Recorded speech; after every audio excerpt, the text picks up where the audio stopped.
Noong ika-9 na taon ni Sedekias na hari ng Huda, sa ika-10 buwan, sinalakay ni Nabucodonosor na hari ng Babylonia at nanghukbo nito ang buong Jerusalem at nasakop nila ito.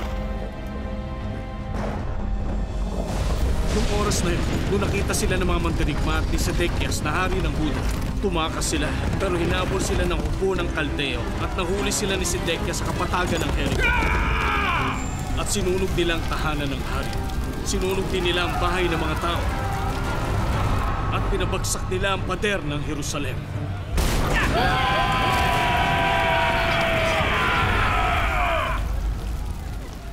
Noong natalo na ang Jerusalem, pumwesto ang mga punong opisyal ni Nabucodonosor sa gitnang tarangkahan para ipakitang nasakop na nila ang buong lungsod.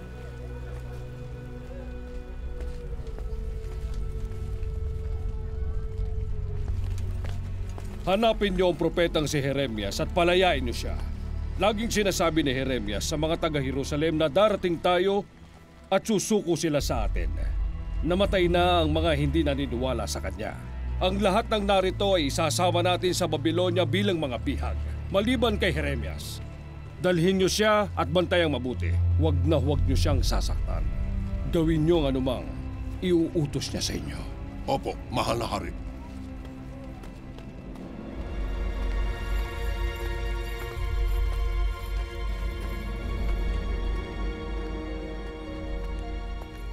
Kung ganon, tamang sinabi ni Jeremias na sasakupin ito ng mga taga-Babylonia.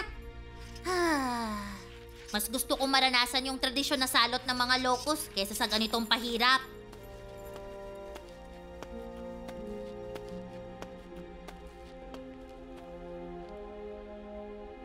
Jeremias, makakalaya ka na dahil pinag-utos ng mahal na hari.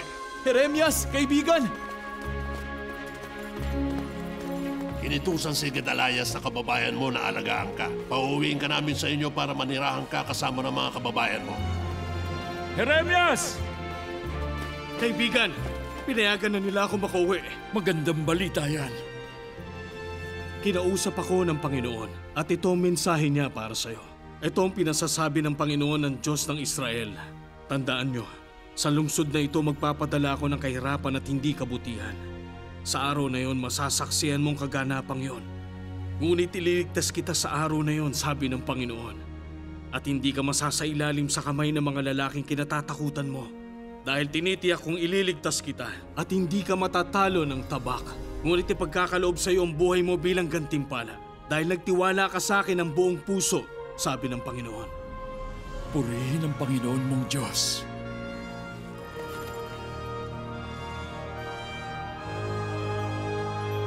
Mananatili ka sa Babylonia sa loob ng 70 taon.